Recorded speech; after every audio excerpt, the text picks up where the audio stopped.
Hello everyone! I am Alice of KHR Arts and Cloud Orchid Publishing, and today we are going to talk about my personal writing process. What exactly does my personal writing process look like? It looks like a whole lot of stuff, y'all. First things first, I oftentimes get the question most frequently, what inspires you? And the thing is that I don't have just like one particular thing that inspires me or one particular way that I can become inspired. I've had stories come to me in dreams where I've literally been asleep, and whether it was a dream or a nightmare, suddenly I woke up and I'm like, oh my God, that's a great story idea. I've had inspiration from reading books and being so enchanted with the story or the way that the author tells the story that I'm like, oh my God, I want to do that too.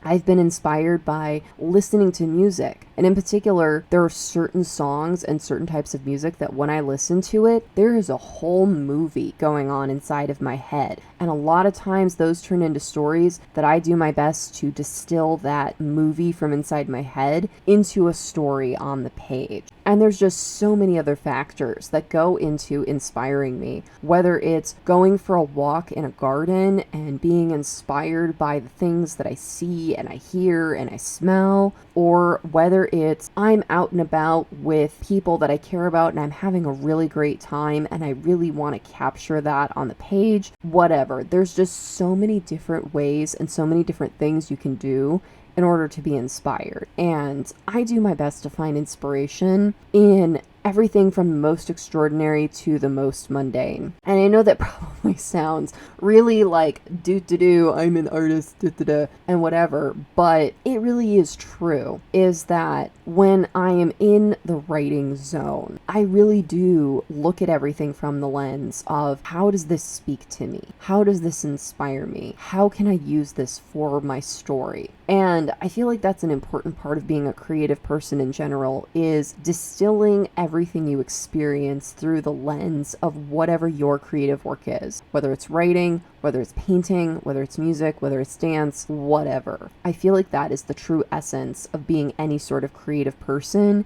is expressing the way that you experience the world around you. So once I'm inspired and I have all of these different thoughts and stories and scenes rattling around in my head, how exactly do I get that on the page? I haven't really done a lot of this part of the process in a long time because, as I've also told people, I have a database of writing, which means that I have an entire database of all of these different stories that I've already written. They're all in different stages of progress, whether it's 1% or 99%, they're all somewhere in there in between. And what I've been doing for the past few years is that I've just been selecting from that database and going, okay, we'll work on this story next. Okay, we'll work on that story next. And a big part of that is because I very much want to complete so many of these stories that I've already started. But that doesn't mean that I never start new stories. In fact, I start new stories, I wouldn't say frequently, but definitely once in a while a new story comes to mind and I jot it down and I throw it in the database for later.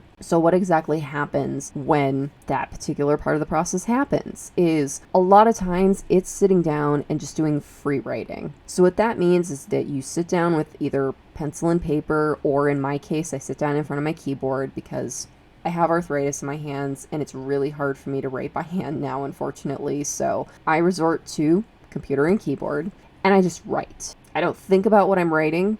I don't think about, is the grammar right? Is the punctuation right? Is the spelling right? Does this make any sense? I don't worry about any of that. I'm just like, I'm on a mission. I have a thought. I have a scene. I have a story. I'm inspired. And I just sit and I get it all on the page. And that's, I believe, one of the most important steps in the writing process, is just getting it all on the page. Because as so many people have probably seen this quote, you can't edit a blank page. You can edit a pile of garbage, you cannot edit a blank page. And this is something that I know a lot of writers struggle with, is that so many people worry so much about self-editing during this part of the creative process that they get in their own way.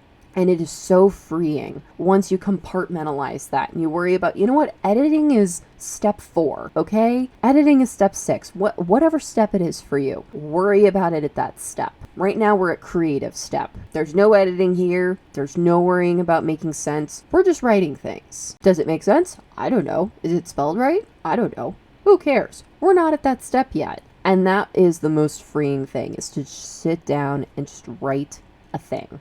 And for me, this is the part of the process that is the most fun and is the most exciting and the most energizing. Is I am just in the zone and I'm just creating and I'm excited and just, the keys just fly under my fingers. It's such an incredible, beautiful feeling, y'all. And I know many of y'all are probably thinking, why don't you do that more often if it's such a wonderful feeling for you? Well, that's the problem, is that I spent so many of my years just doing that all the time that now I have this big database of all these stories that are just half finished.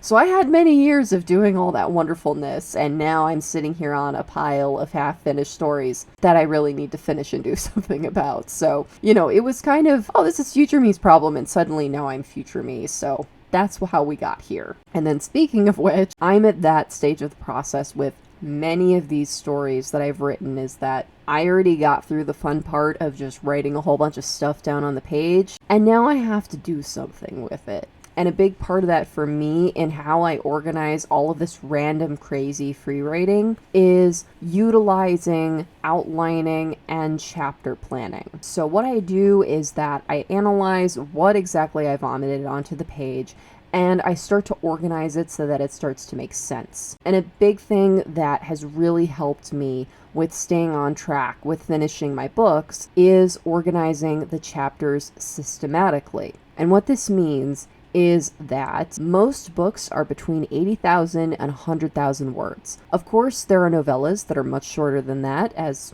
I published my novella Pandora is much shorter than that. And there are also books that are much longer than 100,000 words, such as Freya's Baby and Freya's Baby Shattered are both way longer than 100,000 words. I've even read a book that was literally 1,000 pages. I'm not quite sure what the word count is on that, but it is way more than 100,000, let me tell y'all. Just to give you an idea, between 80,000 and 100,000 words is about 300 to 400 pages. That's the average size of a novel. And so that's where my goal is that I want to at least be in the zone of the average size of the novel. However, it's not 100% necessary. If a story needs to be a little bit shorter or a little bit longer or maybe a lot of bit longer than that, I let it happen. This part of the process is merely just the goalposts for where I need to get to. And how I do that is I've broken it down very methodically in that, okay, if I need to reach about 80,000 words, and I've also researched that the average chapter for most successful novels is about 2,000 to 2,500 words. And so I break it down that way. That means the average novel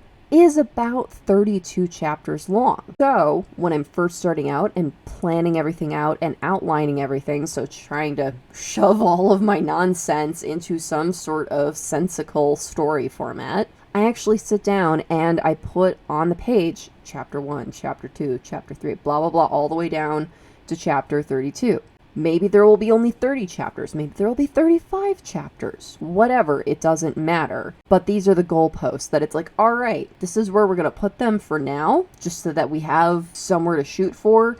And if they move, that's okay. But at least we have somewhere that we're vaguely shooting for is kind of the idea. So I break down all these chapters, and then I start taking my free writing nonsense, and I start inserting it into these chapters where it likely will make sense in the story. And a lot of times these chapters get shuffled around and moved and chopped up and all of that throughout this process, but at least we have somewhere to start. And that's how I get all of this organized. And during this process, there isn't really a whole lot of new creation going on. It's just taking the mess and untangling it and straightening it out and putting it where it needs to be. Then after that, I read it over. And then once I read it over, I start getting more thoughts about the story. Like, oh, okay, this scene that I created that doesn't really make a whole lot of sense now, if we put this scene before it and we put these scenes after it, it'll make way more sense. So this part of the process is a lot more free writing, but it's what I would call organized free writing, in that now we have an idea of where we're headed, and it's not just random craziness on the page. It's writing that has more of a purpose, more of a goal. And so I start filling in a lot of these empty blocks in the different chapters with all these ideas and how to kind of thread the story together. And that's the other thing that I've had people ask me, is they're like, do you know how the story begins? Do you know how the story ends? Do you know those things right when you first start creating the story? And the thing is that sometimes I do and sometimes I don't. Sometimes I write a story and I write the ending first. I'm like, I know exactly how I want the story to end. This is how it's going to end, and it's going to be majestic. I have no idea how we're going to get there, but we're going to get there. Or sometimes I write a story where I have this beautiful opening. It's so fantastic. I have no idea where the story is going, but it's going somewhere. And then sometimes I just have random pieces of the middle of the story that don't make any sense, and I'm like, I don't know what to do with this, but they're great, and I'm going to do something with them. When it comes to how is the story born, it's very random. But once I have the little nugget of story, it's been born, and I start kind of shaping it into where it needs to be, that's when I start getting a better idea of how does the story start? What is the middle of the story going to look like? How does the story end? That's kind of where all of that comes in. And then in the larger part of this process, once I've really gotten what I like to call the skeleton of the story written, meaning that it's like, okay, we've got a beginning, we've got some middle stuff, and we've got the end. Kind of got the basic, this is what's happening in the story. Now we got to put meat on the bones. We got to make this story have story. Got to have stuff happening so that it's exciting, and it's not just once upon a time stuff happened, the end. We need whole bunch of stuff in between there to tell the story. And then this is where it starts getting complicated, is that there will be chapters that I'll be so excited about writing that I'll be like, this chapter is so much fun. I'm having the best time writing it. The characters are being awesome, and it's so exciting, and the writing is going, and it's flowing, and everything's going smoothly. And then for whatever reason, there will be other chapters that my brain has decided, this chapter is boring. Now, this doesn't mean that the chapter is boring to read. It won't be boring for the reader to read it. It's boring for me to write it. For whatever reason, my brain decides in every book I've ever written that there are certain chapters that it's like, I don't want to write this. I hate this chapter. I hate this part of the story, and I don't want to write it. And you may ask, well then, if you hate writing it and it's boring, why do you write it? Because I have to. Really, when it comes to I have to. And what that means is that it's usually a chapter that connects other chapters. I call them my transition or in-between chapters. Let's say in this chapter, the hero comes across a cave. And then 3 chapters later, they come out of the cave and they've discovered this whole new world of Narnia-ness. We need the chapters in between of them actually going through the cave. And for whatever reason, my brain has decided we don't care about that. We don't want to write about the character actually going through the cave. And I know some people will say, well, couldn't you just write? And then they got to the other, some sort of just transitionary sentence or two. And the answer is no. That's a very oversimplified example of this, but that's essentially what it is that there's some of these in-between chapters that you have to write in order for the story to make sense. And for whatever reason, sometimes my brain just decides it hates them. And that's also part of being a writer, is that there are going to be parts of your story that your brain is just going to decide, I don't want to do this. Table flip. And you're going to have to push through. And you're going to have to find your own ways to figure out how to push through, how to force yourself to sit down and to write those parts that you just, for whatever reason, really don't want to work on. And my biggest thing for that is that I will oftentimes bribe my brain. I will straight up bribe myself in order to get those chapters done that I don't want to get done. Whether it's, okay, brain, if you write this chapter that we really don't want to write, then we'll jump over here and write this chapter that you really want to write. But we have to write this one first. Or I'll even bribe myself with food. I'll be like, hey, if we write this chapter that we don't want to write, we'll go get a snack. Me bribing myself with snacks is very effective, y'all. My brain is essentially a 5-year-old. It will totally write for Pringles and cookies, let me tell you. Or sometimes it can be a different activity where it'll be like, you know what, we'll write this scene that we really don't want to write, and then we'll play an hour of Animal Crossing, or, you know, we'll go read a book that we really want to read, or whatever. Giving yourself that freedom to essentially bribe yourself into writing the parts that you don't want to write is really helpful. And at the end of the day, whatever works, works. It doesn't matter how dumb it is. It doesn't matter how convoluted it is. If it works, it works. Again, don't worry about what Hollywood has decided that this is how authors work and whatever, because chances are that's likely not how you're going to want to work, and it's not going to be effective for you, because a lot of that is based on stereotypes that are not only really not true for most authors, but they're also harmful. I mean, let's think about it for a second, y'all. How helpful is it as an author sitting there trying to get through your writing, being on, like, you know, your fifth glass of whiskey? You're gonna be totally off your rocker and not able to have a cohesive thought, and you might think that you're writing something really great, and when you come back later it's gonna be crazy gibberish because you were drunk. That's one of the biggest stereotypes about authors, is that we're all a bunch of drunks and that we're writing everything completely toasted, and that's just not true. Yes, there are authors that I know that do drink a lot, and I myself enjoy a good glass of wine, but being actively drunk while you write is bad for your writing. And in fact, when I was in college, because when you're in college you want to, you know, emulate the greats and woo and whatever, there were a lot of people in my class who thought that writing drunk or writing under the influence of drugs was somehow going to make their writing better. And we actually had to sign at the beginning of every semester in every class, I will not come to class drunk. I will not come to class high. Because people would do that, and they had to learn the hard way that being under the influence of stuff does not help you be a better writer. You have to be coherent in order to write properly. I mean, you might get some great ideas while you're drunk or while you're high, and I mean, if that's your bag, that's fine. But in the actual process of writing and making it into a cohesive story, you have to have your wits about you. Don't fall into those harmful stereotypes. Worry more about what helps you personally as a writer get that story on the page and make it into a cohesive story arc.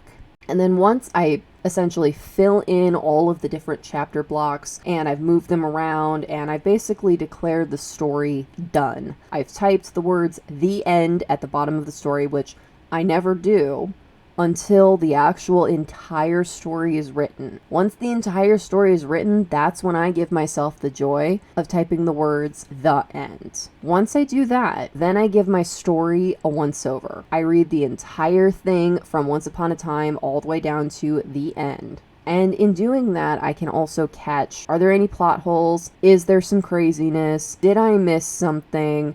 Is something here that doesn't need to be here? All that kind of stuff. And I'm able to do that one final pass through. And all of that is my process before we get to editing. All of this is the creative, we're writing or creating process for me. And then once we switch gears to editing, it's a whole other mindset, it's a whole other animal. As I've told people, my writing usually has about 3 to 4 rounds of edits before it ever sees the layout artist. And that means that I, from Once Upon a Time all the way to the end, edit the whole story. Repeat, repeat, repeat. And it's so important to do that. And the reason why it's important to do that is because, as any author will tell you, typos will slip through the cracks. Those little things will slip through the cracks. And you have to read over it multiple times in order to catch as many of them as possible. I break it up between, I first have my rounds of what I like to call my big edits, and then I have my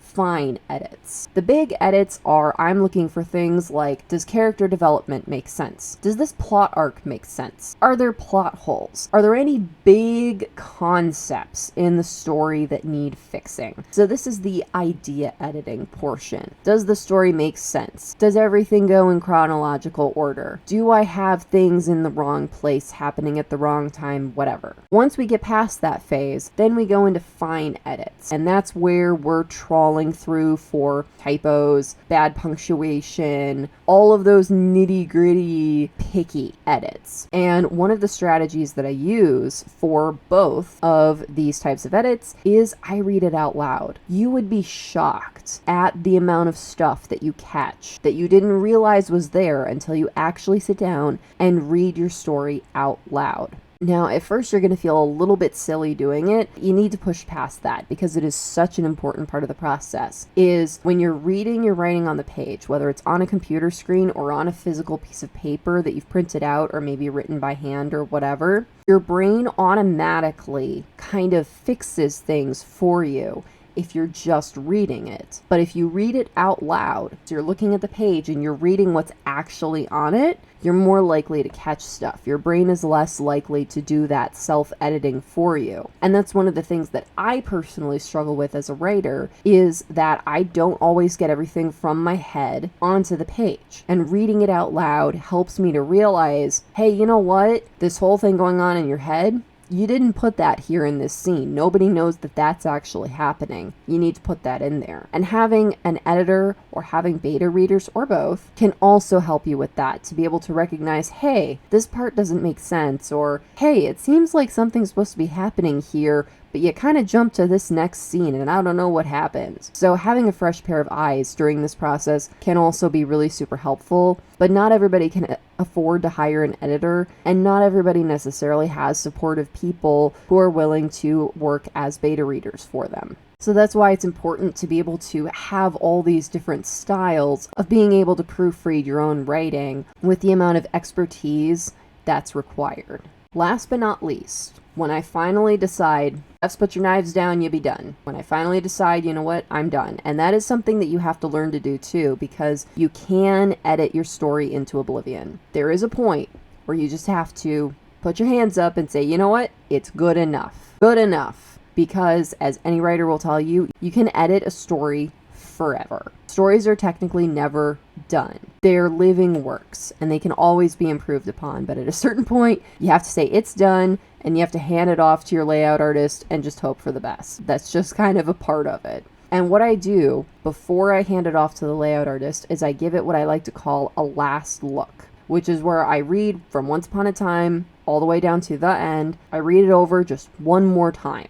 And that's how I tell myself, okay, read it, it is done, we're going to hand it off and put it out into the world. And then that's where my portion of the work for the actual creation of the book is done. I hand it over to the layout artist and they put it together. And whether I personally decide to create the cover art, or I commission someone else to create the cover art, or I decide to buy stock image for the cover art, whatever the case, I take that and I also hand it off to the layout artist and they put it together and they make it into an actual book. And then I hand that file off to Brian, and then he puts it out into the world for me. And that's how all of that goes for me. If you're going through a traditional publisher, which I did with Love of the Sea with Inksmith Publishing, then it's, instead of handing it off to the layout artist, it's hand that off to my editor that's assigned to me by the publisher, and then they hand it off, and then that whole process goes forth with laying out the book, doing the cover art, blah, blah, blah.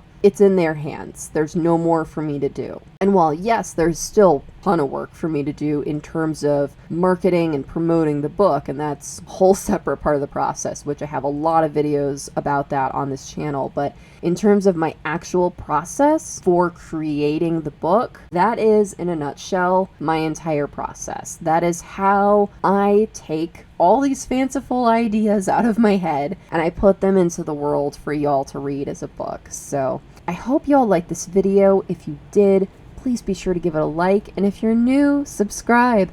All right, y'all. Thank you so much for watching. Take care. Bye-bye.